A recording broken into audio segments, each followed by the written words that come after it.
نحمده ونصلي على رسوله الكريم اما بعد فاعوذ بالله من الشيطان الرجيم بسم الله الرحمن الرحيم رب اشرح لي صدري ويسر لي امري واحلل عقدة من لساني يفقهوا قولي۔ مچھلی والے کو جب وہ غصے سے بھرا ہوا چلا گیا پس اس نے سمجھا کہ ہم اس پر گرفت نہ کریں گے، تو اس نے اندھیروں میں پکارا کہ تیرے سوا کوئی معبود نہیں، تو پاک ہے، یقیناً میں ظلم کرنے والوں میں سے ہو گیا ہوں۔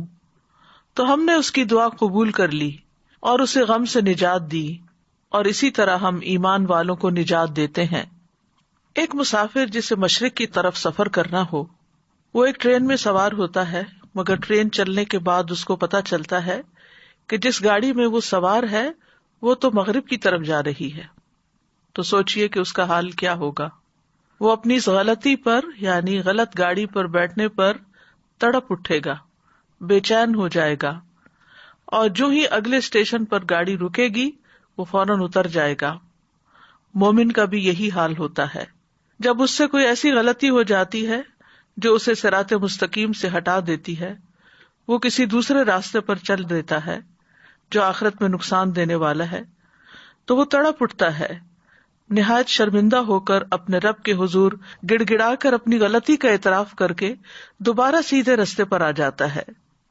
مومن وہی ہے جو غلطی کر کے پلٹ آئے، توبہ کر لے، اپنے رب کو راضی کر لے، حتیٰ کہ رب اس سے راضی ہو جائے۔ دعا کی قبولیت کے لیے لازمی شرط ہے کہ آدمی سنجیدگی اور توجہ سے دعا مانگے، پورے دل سے مانگے، اور اپنے قول و قرار پر غور کرے۔ اور جب انسان کے دل اور زبان میں موافقت پیدا ہو جاتی ہے تو دعائیں قبول ہونے لگتی ہیں، مشکلات حل ہو جاتی ہیں، رنج و غم سے نجات مل جاتی ہے۔ وَظَنُّونِ إِذْ ذَهَبَ مُغَاضِبًا فَظَنَّ أَن لَّن نَّقْدِرَ عَلَيْهِ فَنَادَىٰ فِي الظُّلُمَاتِ أَن لَّا إِلَٰهَ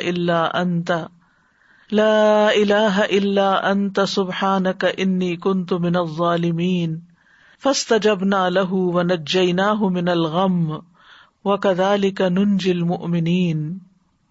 یہ آیت جو آپ کے سامنے پڑھی گئی ہے، لا الہ الا انت سبحانک، اس آیت کو آیت کریمہ بھی کہا جاتا ہے۔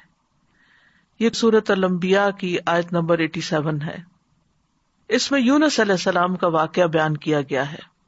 یہ واقعہ اس جگہ کے علاوہ سورۃ صافات اور سورۃ قلم میں بھی بیان کیا گیا ہے۔ اللہ سبحانہ وتعالیٰ نے نینوا والوں جو عراق کا علاقہ ہے اس میں تقریباً 8ویں صدی قبل مسیح یونس علیہ السلام کو بھیجا۔ آپ نے انہیں اللہ کے دین کی دعوت دی، مگر انہوں نے اسے قبول کرنے سے انکار کرتے ہوئے اپنے کفر پر اصرار کیا۔ یونس علیہ السلام اپنے لوگوں سے ناراض ہو کر چلے گئے اور وعدہ کر گئے کہ 3 دن بعد اللہ کا عذاب آ جائے گا۔ جب ان لوگوں کو یہ بات ثابت ہو گئی اور وہ سمجھ گئے کہ نبی جھوٹ نہیں بولا کرتے، تو وہ اپنے بچوں، چوپایوں، مویشیوں کو لے کر صحرا کی طرف نکل گئے۔ انہوں نے ماں اور ان کے بچوں کو الگ الگ کر دیا اور پھر اللہ عز و جل کے حضور آہوزاری کی۔ اونٹ اور ان کے بچے بلبلانے لگے، گائیں اور ان کے بچے ڈکرانے لگے، اور بھیڑ بکریاں اور ان کے بچے ممیانے لگے، تو اللہ نے ان سے عذاب کو دور کر دیا۔ یونس علیہ السلام کی قوم سے عذاب ٹل گیا، انہوں نے عذاب اپنی آنکھوں سے دیکھا، لیکن ایمان لانے پر، توبہ کرنے پر، اللہ کی طرف سچے دل سے پلٹنے پر اللہ سبحانہ تعالیٰ نے ان سے عذاب ٹال دیا۔ اللہ تعالیٰ کا فرمان ہے فَلَوْلَا كَانَتْ قَرْيَةٌ آمَنَتْ فَنَفَعَهَا إِيمَانُهَا إِلَّا قَوْمَ يُونُسَ لَمَّا آمَنُوا كَشَفْنَا عَنْهُمْ عَذَابَ الْخِزْيِ فِي الْحَيَاةِ الدُّنْيَا وَمَتَّعْنَاهُمْ إِلَىٰ حِينٍ۔ سو کوئی ایسی بستی کیوں نہ ہوئی جو ایمان لائی ہو، پھر اس کے ایمان لانے نے اسے نفع دیا ہو۔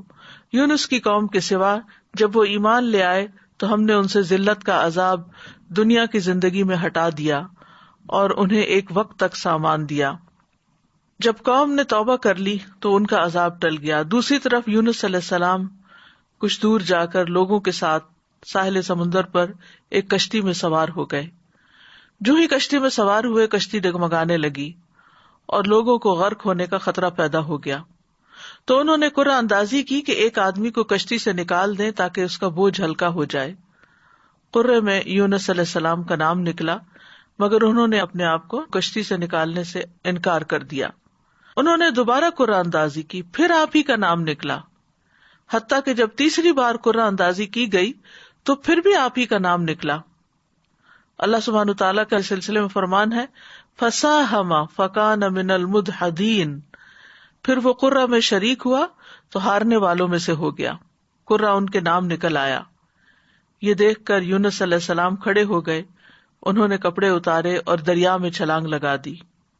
ابن مسعود رضی اللہ عنہ کہتے ہیں کہ اللہ سبحانہ تعالیٰ نے بحر اخضر سے ایک مچھلی کو بھیجا جو دریاؤں کے پانی کو پھاڑتی ہوئی پہنچی۔ اس نے اس وقت یونس علیہ السلام کو نگل لیا جب انہوں نے کشتی سے چھلانگ لگائی تھی، یعنی جو ہی انہوں نے سمندر میں چھلانگ لگائی فوراً ہی مچھلی نے ان کو ہڑپ کر لیا۔ اللہ سبحانہ وتعالیٰ نے اس مچھلی کی طرف وحی نازل فرمائی تھی کہ تو نے یونس علیہ السلام کے گوشت کو نہیں کھانا، نہ ہی ہڈی کو نقصان پہنچانا ہے، کیونکہ یونس تیرے لیے رزق نہیں بلکہ تیرا پیٹ اس کے لیے محض قید خانہ ہے۔ دیگر آیات میں بھی اس واقعے کی تفسیر ملتی ہے، وَإِنَّ يُونُسَ لَمِنَ الْمُرْسَلِينَ إِذْ أَبَقَ إِلَى الْفُلْكِ الْمَشْحُونِ فَسَاهَمَ فَكَانَ مِنَ الْمُدْحَضِينَ فَالْتَقَمَهُ الْحُوتُ وَهُوَ مُلِيمٌ، اور بلا شبہ یونس یقیناً رسولوں میں سے تھا، جب وہ بھری ہوئی کشتی کی طرف بھاگ کر گیا، پھر وہ قرعے میں شریک ہوا تو ہارنے والوں میں سے ہو گیا، پھر مچھلی نے اسے نگل لیا، اس حال میں کہ وہ مستحق ملامت تھا۔ دوسری طرف ان کی قوم کی کثیر تعداد لوگوں نے ایمان قبول کر لیا۔ تو بہرحال اس آیت میں اللہ سبحانہ تعالیٰ خوبصورت انداز میں یونس علیہ السلام کا قصہ بیان کرتے ہیں۔ وَذَنُّونَ، اور نون والا، نون عربی میں کہتے ہیں ہوت کو، یعنی مچھلی کو، اس کی جمع ہوتی ہے نینان اور انوان، اور ان کا نام یہ کس لیے پڑا؟ کیونکہ مچھلی نے آپ کو نگل لیا تھا، اور اس نے تو اللہ کے حکم سے ہی نگلا تھا، تو اللہ سبحانہ تعالیٰ نے اپنے بندے یونس علیہ السلام کو خوبصورت ذکر اور اچھی تعریف کے ساتھ یاد کیا اور کہا کہ اور مچھلی والا، یعنی یہ بھی ایک پیار کا انداز ہے۔ اذ ذهب مغاضبا، جب وہ غضبناک ہو کے نکلا، یعنی اپنی قوم سے ناراض ہو گیا۔ فظن ان لن نقدر علیہ، تو سمجھا کہ ہم اس پر قدرت نہیں رکھتے، یعنی ہم کیا اس کو سزا دینے پر قادر نہیں، پکڑنے پر قادر نہیں۔ تو انہوں نے کیا کیا؟ جب مچھلی نے نگلا، فنادا فی الظلمات، تو اندھیروں میں اپنے رب ہی کو پکارا، اپنے رب ہی کی طرف رجوع کیا۔ اور اندھیروں سے مراد رات کا اندھیرا، سمندر کا اندھیرا، مچھلی کے پیٹ کا اندھیرا تھا، یعنی اندھیرے پر اندھیرا تھا۔ اور کیا دعا مانگی؟ اللہ الہ الا انت سبحانک انی کنت من الظالمین، کہ تیرے سوا کوئی الہ نہیں، تو پاک ہے، بے شک میں ہی ظالموں میں سے ہوں۔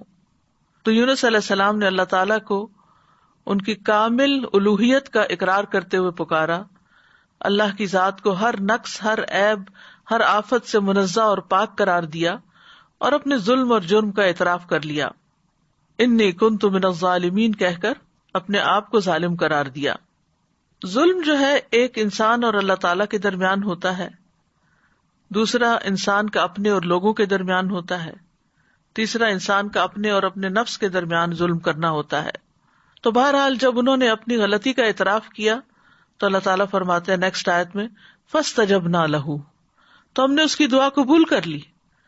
سبحان اللہ، یعنی انہوں نے جو ہی خطا کا اعتراف کیا، اللہ سبحانہ تعالیٰ ان سے راضی ہو گئے۔ وَنَجَّيْنَاهُ مِنَ الْغَمِّ، اور ہم نے اس کو غم سے نجات دی۔ وَكَذَلِكَ نُنْجِي الْمُؤْمِنِينَ، اور ہم مومنوں کو اسی طرح نجات دیتے ہیں۔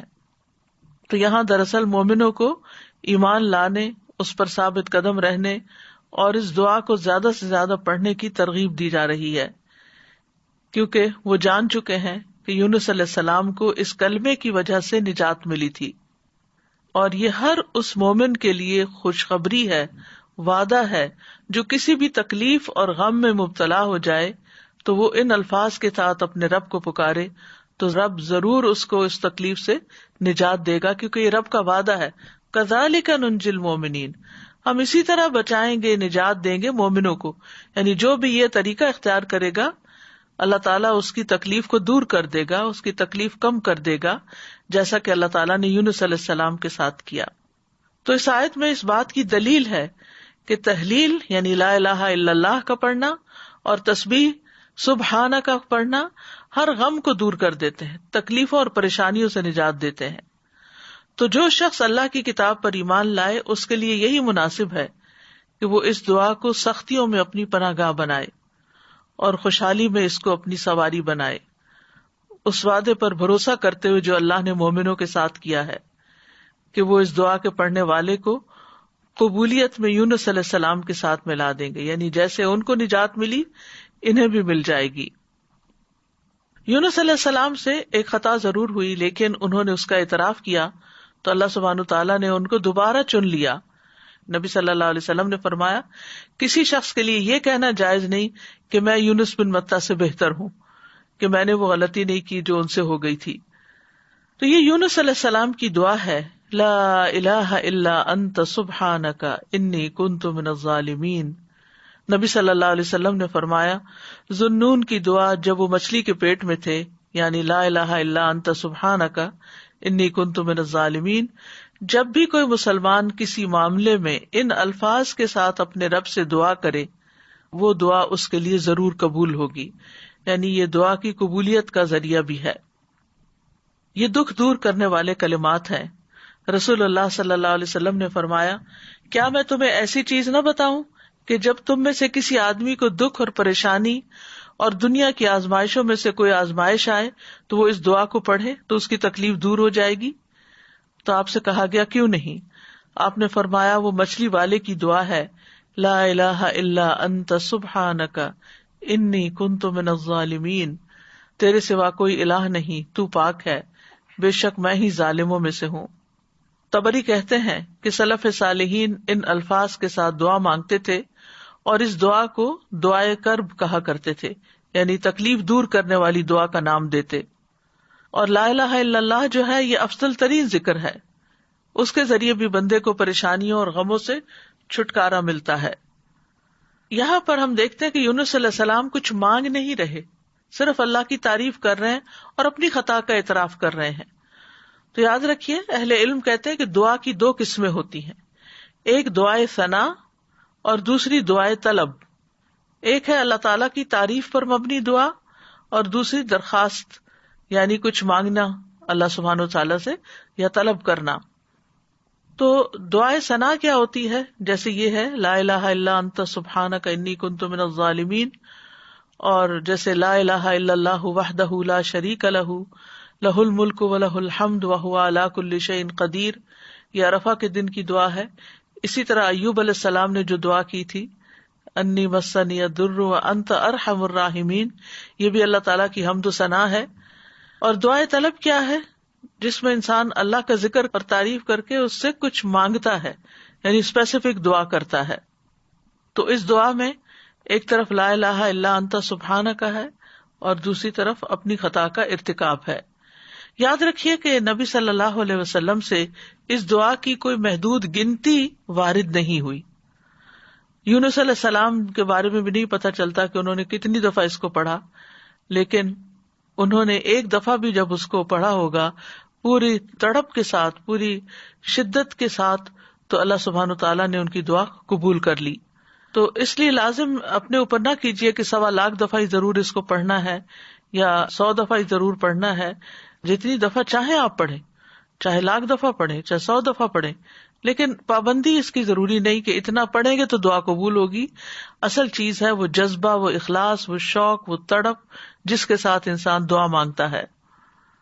تو اس دعا کے اوپر آپ غور کریں تو اس میں سب سے پہلے لا الہ الا اللہ ہے جو کمال توحید کا بیان ہے، اور دوسرا پھر سبحانہ کا ہے جو کمال پاکیزگی کا اظہار ہے کہ اللہ تعالیٰ ہر عیب اور برائی سے پاک ہے، اور تیسرے اپنی غلطیوں کا اعتراف ہے. یعنی یہ 3 ایسی بہترین چیزیں اکٹھی ہو گئی ہیں کہ جس کی وجہ سے دعا قبول ہوتی ہے. اور پھر اس میں ان چیزوں کو دراصل وسیلہ بنایا گیا ہے. اللہ کی توحید کا اقرار کر کے اس کو لا الہ الا اللہ کو وسیلہ بنایا گیا، تسبیح پڑھ کر وسیلہ بنایا گیا، انی کنت من الظالمین اپنی عبودیت کا اقرار کیا گیا اور اپنی غلطی کا اعتراف کیا گیا، تو یہ سب دراصل دعا کی قبولیت کے لیے ایک وسیلہ بن گیا۔ ابن قیم کہتے ہیں جہاں تک مچھلی والے کی دعا کا تعلق ہے تو اس میں رب عز و جل کی کمال توحید، اس کی کمال پاکیزگی پائی جاتی ہے، اور اس میں بندے کا اپنے ظلم اور گناہ کا اقرار بھی ہے، اور یہ مصیبت، پریشانی اور غم کے علاجوں میں سب سے مؤثر علاج ہے، اور حاجتوں کو پورا کرنے کے لیے اللہ سبحانہ تعالیٰ تک پہنچنے کا سب سے مؤثر وسیلہ ہے۔ اور یہاں پر توحید کی اقسام کا بھی ایک طرح سے ذکر ہے اور اقرار بھی ہے۔ توحید کا اقرار جو ہے یہ دراصل انسان کو رب کے آگے جھکا دیتا ہے، اس سے اللہ تعالیٰ کی عظمت کا احساس انسان کے دل میں آتا ہے، اور پھر تسبیح پڑھ کر انسان اللہ سبحانہ تعالیٰ کو انتہائی پاکیزہ قرار دیتا ہے جو کہ اس کے شایان شان ہے، اور اپنے اوپر غلطی کو لیتا ہے اور خود اپنے رب کی طرف رجوع کرتا ہے۔ اور اس میں ہم دیکھتے ہیں کہ بہت لطیف طریقے سے ظلم پر معافی کی درخواست ہے۔ انہوں نے اپنی ذات پر اپنے ظلم کا ذکر کیا، جو ظلم کی تیسری قسم ہے نا، یعنی ظلم اور انسان کا اپنا نفس۔ تو یاد رکھیے اپنے گناہوں کا اعتراف کرنا حاجات پوری کرنے کا سب سے افضل دروازہ ہے۔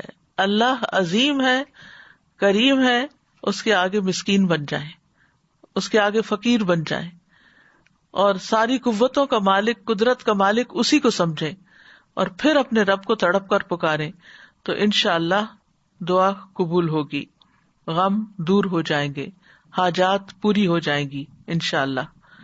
ہم دیکھتے ہیں کہ سید الاستغفار جو ہے اس میں بھی انسان اپنی بندگی اور گناہوں کا اعتراف کرتا ہے اور اللہ تعالیٰ کی الوہیت کا، اللہم انت ربی لا الہ الا انت خلقتنی، اے اللہ آپ میرے رب ہیں، آپ کے علاوہ کوئی معبود نہیں، آپ نے مجھے پیدا کیا ہے، میں آپ کا بندہ ہوں۔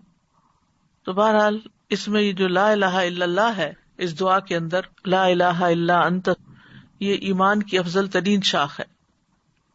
حدیث میں آتا ہے ایمان کی 70 یا 60 سے اوپر کچھ شاخیں ہیں، جن میں سب سے افضل لا الہ الا اللہ کہنا ہے۔ ایک اور جگہ پر آتا ہے افضل ذکر لا الہ الا اللہ ہے۔ سچے دل سے لا الہ الا اللہ پڑھا جائے تو آسمان کے دروازے کھل جاتے ہیں، یہ اللہ کی رحمت پانے کا سبب بھی ہے۔ نبی کریم صلی اللہ علیہ وسلم کی شفاعت دلانے والا کلمہ ہے۔ رسول اللہ صلی اللہ علیہ وسلم نے فرمایا، قیامت کے دن میری شفاعت کی سعادت سب سے زیادہ حاصل ہوگی اسے جس نے لا الہ الا اللہ خلوص دل سے کہا، یعنی سب سے زیادہ میری شفاعت کی سعادت اس کو ملے گی جو سچے دل سے لا الہ الا اللہ کہتا ہے۔ پھر یہ لا الہ الا اللہ مصائب سے نجات دلانے والا کلمہ ہے۔ نبی صلی اللہ علیہ وسلم نے فرمایا، جس نے لا الہ الا اللہ کہا تو ایک دن یہ کلمہ اسے مصیبتوں سے ضرور نجات دلائے گا، اس سے پہلے جو ہو چکا وہ ہو چکا۔ پھر جنت میں لے جانے والا کلمہ ہے، من مات وهو يعلم انه لا الہ الا اللہ دخل الجنہ، جو شخص اس حال میں فوت ہوا کہ وہ جانتا تھا کہ اللہ کے سوا کوئی الہ نہیں، وہ جنت میں داخل ہوگا۔ ایک اور حدیث کے مطابق اس کلمے کی وجہ سے انسان کو آگ سے نکال لیا جائے گا، اور مرنے والے کو خاص طور پر اس کی تلقین کرنی چاہیے۔ نبی صلی اللہ علیہ وسلم نے فرمایا، اپنے مرنے والوں کو لا الہ الا اللہ کی تلقین کیا کرو، کیونکہ جو شخص لا الہ الا اللہ پڑھتا ہے تو پھر جنت میں جانے سے اسے کوئی چیز روک نہیں سکتی۔ پھر سبحانہ کا جو ہے یہ تسبیح ہے، تسبیح سے تقدیر بدل جاتی ہے۔ اہل علم کا کہنا ہے، میں نے قرآن میں تسبیح کو تلاش کیا تو میں نے ایک عجیب چیز پائی، میں نے پایا کہ تسبیح تقدیر کو ٹال دیتی ہے، جیسا کہ یونس علیہ السلام کے واقعے میں ہے۔ اللہ تعالیٰ فرماتے ہیں، فلولا انہ کان من المسبحین للبث فی بطنہ الی یوم یبعثون، پھر اگر یہ بات نہ ہوتی کہ بے شک وہ تسبیح کرنے والوں میں سے تھا تو یقیناً اس کے پیٹ میں اس دن تک رہتا جس میں لوگ اٹھائے جائیں گے۔ یعنی اگر یونس علیہ السلام یہ تسبیح نہ پڑھتے تو قیامت تک مچھلی کے پیٹ میں رہتے۔ تو اس سے پتہ چلتا ہے کہ تسبیح کا مقام بہت عظیم ہے اور اتنا مؤثر اور اس درجے تک پہنچا ہوا ہے کہ اللہ تعالیٰ نے اس کی وجہ سے تقدیر کو تبدیل کر دیا، جیسا کہ یونس علیہ السلام کے اس واقعے میں ہم دیکھ رہے ہیں۔ داؤد علیہ السلام کے ساتھ پہاڑ اور پرندے بھی تسبیح کرتے تھے، ان کے ساتھ ساتھ دہراتے تھے.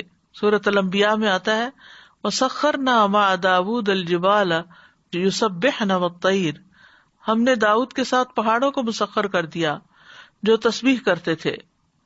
زمین آسمان کی تمام مخلوقات تسبیحات کرتی ہیں.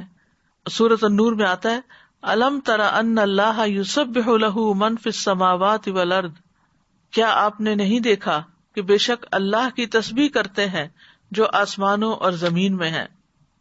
زکریا علیہ السلام کے بارے میں آتا ہے کہ انہوں نے اپنی قوم کو بھی تسبیح کی تلقین کی. ان سبحوا بکرۃ وعشیا، یہ سورۃ مریم کی آیت نمبر 11 ہے. موسیٰ علیہ السلام کی دعا میں بھی ہم دیکھتے ہیں وہ کہتے ہیں وَاجْعَل لِّي وَزِيرًا مِّنْ أَهْلِي هَارُونَ أَخِي أُشْدُدْ بِهِ أَزْرِي وَأَشْرِكْهُ فِي أَمْرِي كَيْ نُسَبِّحَكَ كَثِيرًا وَنَذْكُرَكَ كَثِيرًا، اور میرے لیے میرے گھر والوں میں سے ایک بوجھ ہٹانے والا بنا دے، ہارون کو جو میرا بھائی ہے، اس کے ساتھ میری پشت مضبوط کر دے اور اسے میرے کام میں شریک کر دے تاکہ ہم تیری بہت زیادہ تسبیح کریں، یعنی مل کے تیری تسبیح کریں. اہل جنت بھی اللہ تعالیٰ کی تسبیح کریں گے. جنت والوں کا تذکرہ کرتے ہوئے اللہ تعالیٰ فرماتے ہیں دعواہم فیہا سبحانک اللہم وتحیتہم فیہا سلام، ان کی دعا ان میں یہ ہوگی پاک ہے تو اے اللہ، اور ان کی آپس کی بات ان باغات میں سلام ہوگی، یعنی جہاں سے جو گزرے گا دیکھے گا ایک دوسرے کو ملے گا تو سلام کرے گا. فرشتے بھی اپنے رب کی تسبیح کرتے ہیں. والملائکۃ یسبحون بحمد ربہم ویستغفرون لمن فی الارض، فرشتے اپنے رب کی حمد کے ساتھ تسبیح کرتے ہیں اور ان لوگوں کے لیے بخشش کی دعا کرتے ہیں جو زمین میں ہیں. تسبیح کے بہت سے فائدے بھی ہیں. اللہ کے ہاں قربت اور فضیلت پانے کا آسان راستہ ہے. رسول اللہ صلی اللہ علیہ وسلم نے فرمایا تم لوگ اللہ کی عظمت کا جو ذکر کرتے ہو، یعنی تسبیح، تحلیل اور تحمید کے الفاظ کہتے ہو، وہ عرش کے ارد گرد چکر لگاتے ہیں. ان کلمات کی ایسی بھنبھناہٹ ہوتی ہے جیسے شہد کی مکھیوں کی بھنبھناہٹ. وہ کلمات اپنے ذکر کرنے والے کی اللہ کے ہاں یاد دلاتے ہیں. کیا تم میں سے کوئی نہیں چاہتا کہ اس کے لیے کوئی ایسا ہو یا ہمیشہ اللہ کے ہاں اس کی یاد دلائی جاتی رہے؟ تو تسبیح سے یہ چیز ہوتی ہے. پھر دل کی گھٹن اور تنگی کا علاج بھی ہے. قرآن مجید میں آتا ہے وَلَقَدْ نَعْلَمُ أَنَّكَ يَضِيقُ صَدْرُكَ بِمَا يَقُولُونَ فَسَبِّحْ بِحَمْدِ رَبِّكَ وَكُن مِّنَ السَّاجِدِينَ وَاعْبُدْ رَبَّكَ حَتَّى يَأْتِيَكَ الْيَقِينُ، اور بلا شبہ یقیناً ہم جانتے ہیں کہ بے شک تیرا سینہ اس سے تنگ ہوتا ہے جو وہ کہتے ہیں، بس اپنے رب کی حمد کے ساتھ تسبیح کرو اور سجدہ کرنے والوں میں شامل ہو جاؤ اور اپنے رب کی عبادت کرو یہاں تک کہ تیرے پاس یقین آ جائے. پھر اسی طرح پریشانی، ڈر اور خوف دور کرنے کا ذریعہ ہے. رسول اللہ صلی اللہ علیہ وسلم نے فرمایا جو رات سے خوف کھائے کہ وہ اسے پریشان کرے گی، یا مال خرچ کرنے سے بخل کرے، یا دشمن سے مقابلہ کرنے سے ڈرے، تو اسے چاہیے کہ وہ اس قول کی کثرت کر دے سبحان اللہ و بحمدہ، کیونکہ یہ اللہ کے نزدیک سونے کا پہاڑ اللہ عز و جل کے راستے میں خرچ کرنے سے زیادہ محبوب ہے. اور کس کے پاس سونے کا پہاڑ ہے ہمارے ہاں، لیکن اگر ہم یہ تسبیح پڑھتے ہیں تو انشاءاللہ اتنا بڑا اجر و ثواب ملے گا. پھر اسی طرح تسبیح کو صدقہ بھی کہا گیا. نبی صلی اللہ علیہ وسلم نے فرمایا تم میں جو آدمی صبح کرتا ہے تو اس کے ہر جوڑ پر صدقہ لازم ہے. تو ہر مرتبہ سبحان اللہ کہنا صدقہ ہے، ہر مرتبہ الحمدللہ کہنا صدقہ ہے، اور ہر مرتبہ لا الہ الا اللہ کہنا صدقہ ہے، ہر مرتبہ اللہ اکبر کہنا صدقہ ہے، نیکی کا حکم دینا صدقہ ہے، اور برائی سے روکنا بھی صدقہ ہے. تو اس طرح انسان کے 360 جوڑوں کے صدقات ان تسبیحات سے بھی ادا ہو جاتے ہیں. پھر اسی طرح سبحان اللہ کے ذریعے نیکیاں ملتی ہیں، گناہ مٹ جاتے ہیں. سعد رضی اللہ عنہ کہتے ہیں ہم رسول اللہ صلی اللہ علیہ وسلم کے پاس تھے تو آپ نے فرمایا کیا تم میں سے کوئی ہر دن 1000 نیکیاں کمانے سے عاجز ہے؟ آپ کے پاس بیٹھے لوگوں میں سے کسی نے پوچھا ہم میں کوئی آدمی 1000 نیکیاں کیسے کما سکتا ہے؟ آپ نے فرمایا جو آدمی 100 مرتبہ سبحان اللہ پڑھتا ہے اس کے لیے 1000 نیکیاں لکھی جاتی ہیں یا اس کی 1000 خطائیں مٹا دی جاتی ہیں. پھر اسی طرح رسول اللہ صلی اللہ علیہ وسلم نے فرمایا جو شخص سبحان اللہ و بحمدہ ایک دن میں 100 بار کہے تو اس کے گناہ معاف کر دیے جاتے ہیں، اگرچہ وہ سمندر کی جھاگ کے برابر ہی کیوں نہ ہو۔ یہ صحیح مسلم کی روایت ہے۔ ایک بار تسبیح پڑھنے سے زمین و آسمان بھر جاتے ہیں۔ آپ صلی اللہ علیہ وسلم نے یہ بھی فرمایا کہ جس نے سورج طلوع ہونے اور اس کے غروب ہونے سے قبل 100 بار سبحان اللہ کہا تو یہ 100 اونٹوں سے بہتر ہے۔ سورج طلوع ہونے اور اس کے غروب ہونے سے قبل 100 بار سبحان اللہ پڑھنا۔ پھر بات ہوتی ہے انی کنت من الظالمین پر، کہ بے شک میں ظالموں میں سے ہوں، یعنی اپنے گناہوں کا اعتراف۔ تو یاد رکھیے جو شخص توبہ کرتا ہے اللہ تعالیٰ اس سے محبت کرتا ہے، جو اپنے گناہوں کا اعتراف کرتا ہے اللہ تعالیٰ اس سے خوش ہوتا ہے۔ قرآن مجید میں آتا ہے ان اللہ یحب التوابین ویحب المتطہرین، بے شک اللہ توبہ کرنے والوں اور پاک رہنے والوں سے محبت کرتا ہے۔ ایک اور جگہ پر آتا ہے رسول اللہ صلی اللہ علیہ وسلم نے فرمایا اللہ تم میں سے کسی کی توبہ پر اس سے زیادہ خوش نہیں ہوتا جتنا تم میں سے کوئی اپنی گمشدہ سواری کو پا لینے کے وقت خوش ہوتا ہے۔ یعنی جس طرح تمہیں کھوئی ہوئی سواری اپنی مل جائے جنگل صحرا میں تو تم خوش ہو جاؤ گے کہ اب تمہاری زندگی کے بچنے کا سامان مل گیا، تو اسی طرح اللہ تعالیٰ اس سے بھی زیادہ خوش ہوتے ہیں جب کوئی شخص توبہ کرتا ہے۔ پھر توبہ کرنے سے انسان کے گناہ معاف ہو جاتے ہیں۔ نبی صلی اللہ علیہ وسلم نے فرمایا اگر تم اتنے گناہ کرو کہ تمہارے گناہ آسمان تک پہنچ جائیں پھر تم توبہ کرو تو اللہ تعالیٰ تمہیں معاف کر دے گا۔ پھر گناہوں سے توبہ کرنے والا ایسا ہے جیسے اس نے گناہ کیا ہی نہ ہو۔ استغفار اور توبہ گناہوں کا علاج ہے۔ تو اس دعا سے کیا فائدے ہمیں حاصل ہوئے؟ اس دعا میں جامع آداب بھی ہیں اور پاکیزہ کلمات بھی ہیں اور ان کے بہت زیادہ فائدے بھی ہیں۔ کبھی کسی سے براہ راست کچھ مانگنے کی بجائے اشارتاً بات کی جائے تو اس کا بھی جواز ملتا ہے، جیسے اس دعا کے اندر اشارتاً بات کی گئی ہے، ڈائریکٹ دعا نہیں کی گئی۔ پھر یہ کہ کچھ اللہ سبحانہ وتعالیٰ سے مانگتے ہوئے دعا کے آداب اور قبولیت کے اسباب کو بھی ملحوظ رکھنا چاہیے، اور وہ اس دعا میں جمع ہو گئے ہیں۔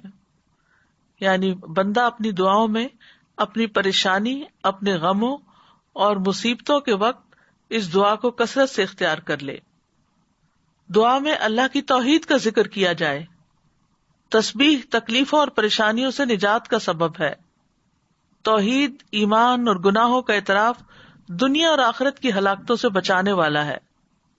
گناہ نعمتوں کے زوال اور عذاب کے حصول کا سبب ہے، یعنی نعمتوں کے زائل ہونے اور عذابوں کے حاصل ہونے کا، مصیبتوں کے آنے کا سب سے بڑا جو سبب ہے وہ انسان کے اپنے ہی گناہ ہیں۔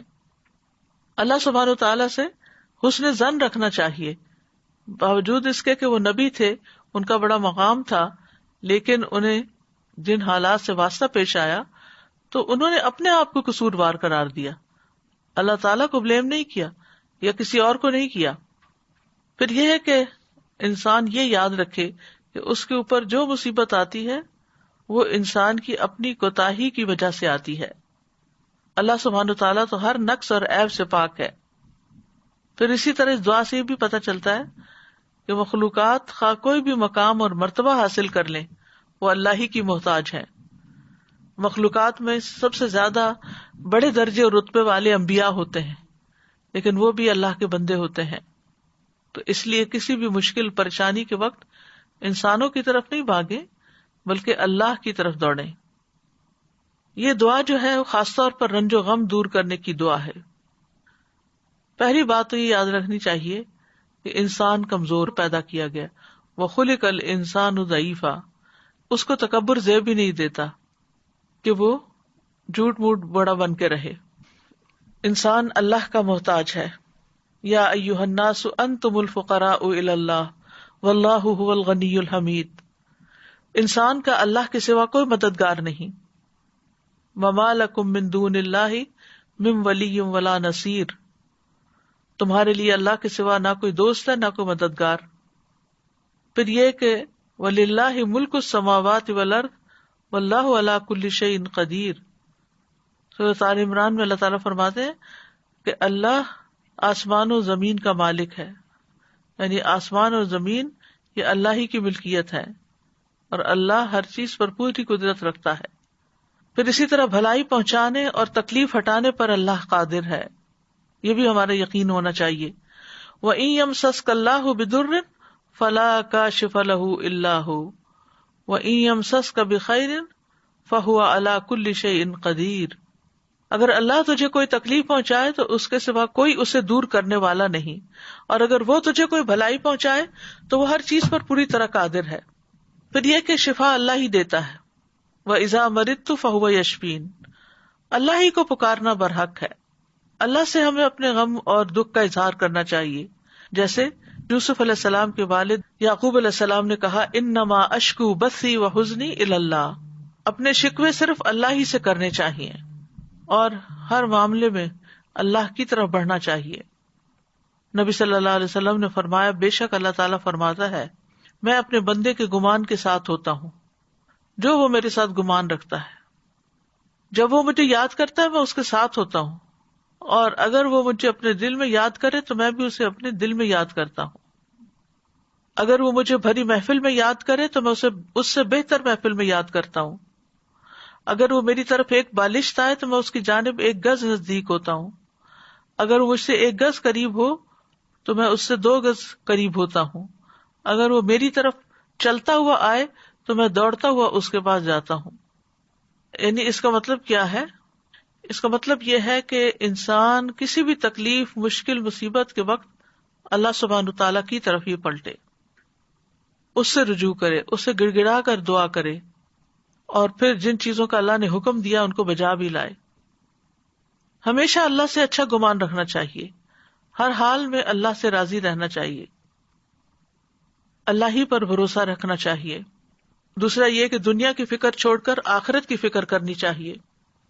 نبی صلی اللہ علیہ وسلم نے فرمایا جو اپنے غموں کو ایک ہی غم بنا لے، یعنی آخرت کا غم، تو اللہ دنیا کے غموں سے اسے کفایت کرے گا. حدیث میں یہ آتا ہے جس شخص کا مقصد اور اس کی حرص دنیا ہو وہی اس کا ہدف بن جائے اور اسی کی نیت وہ کرتا ہو تو اللہ تعالیٰ اس کی آنکھوں کے سامنے اس کا فقر و فاقہ کر دیتے ہیں، اس پر اس کے معاملات بکھیر دیتے ہیں، اور اس کو اس سے اتنا ہی ملتا ہے جو اس کے لیے لکھ دیا گیا ہو. اور جس شخص کا مقصد اور اس کی حرص آخرت ہو اور وہی اس کا ہدف بن جائے اور اسی کی نیت کرتا ہو تو اللہ تعالیٰ اس کے دل میں غنا ڈال دیتے ہیں اور اس کے معاملات کو یکجا کر دیتے ہیں اور دنیا اس کے پاس ذلیل ہو کر آتی ہے. تیسرے یہ کہ اجر پر نظر رکھنی چاہیے. نبی صلی اللہ علیہ وسلم نے فرمایا مومن مرد اور عورت پر جسمانی یا مالی یا اولاد کی طرف سے مستقل پریشانیاں آتی رہتی ہیں، یہاں تک کہ جب وہ اللہ سے ملتا ہے تو اس کا ایک گناہ بھی باقی نہیں رہتا.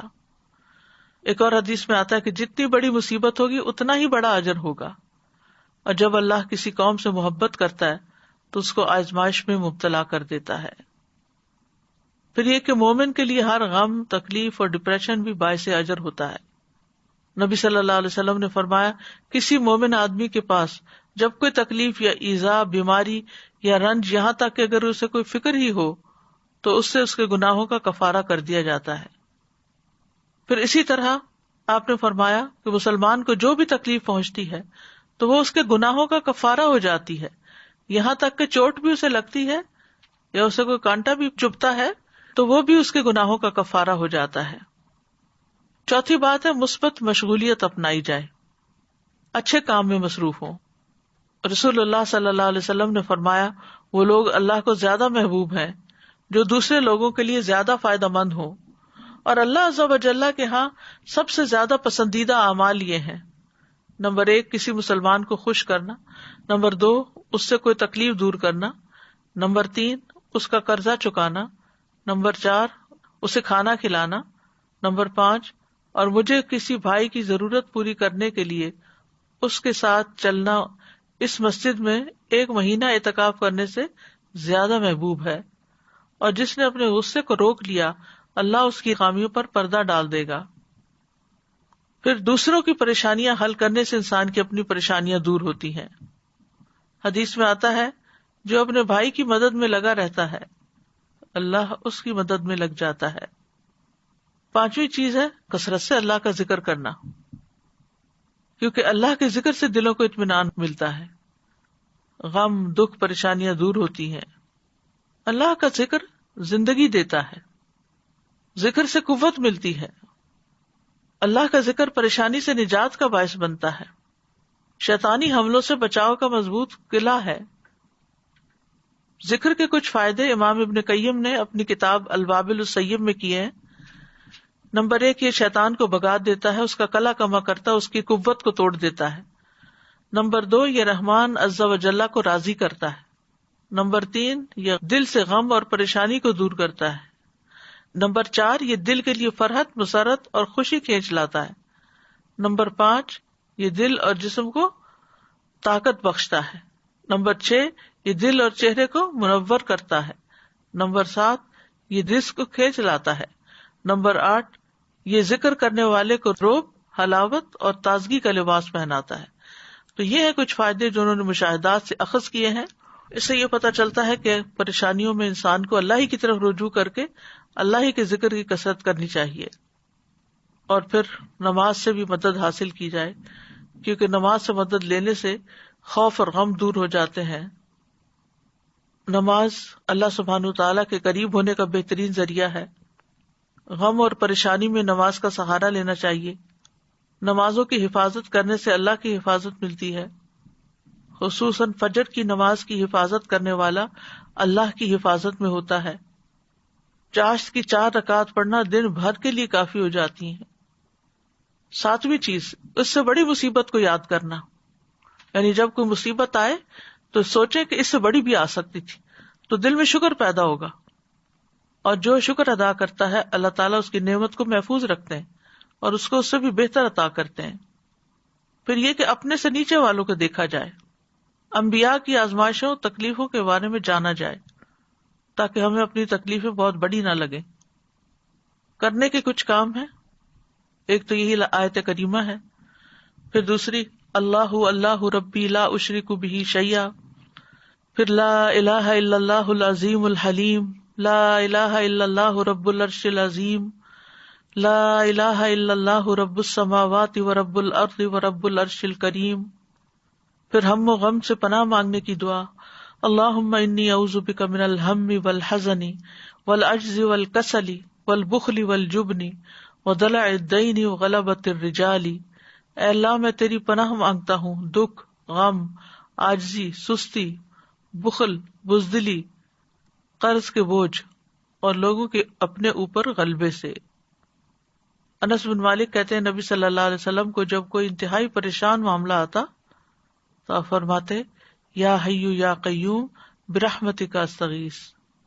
اے زندہ اور اے قائم رہنے والے، میں تیری رحمت کے وسیلے سے فریاد کرتا ہوں.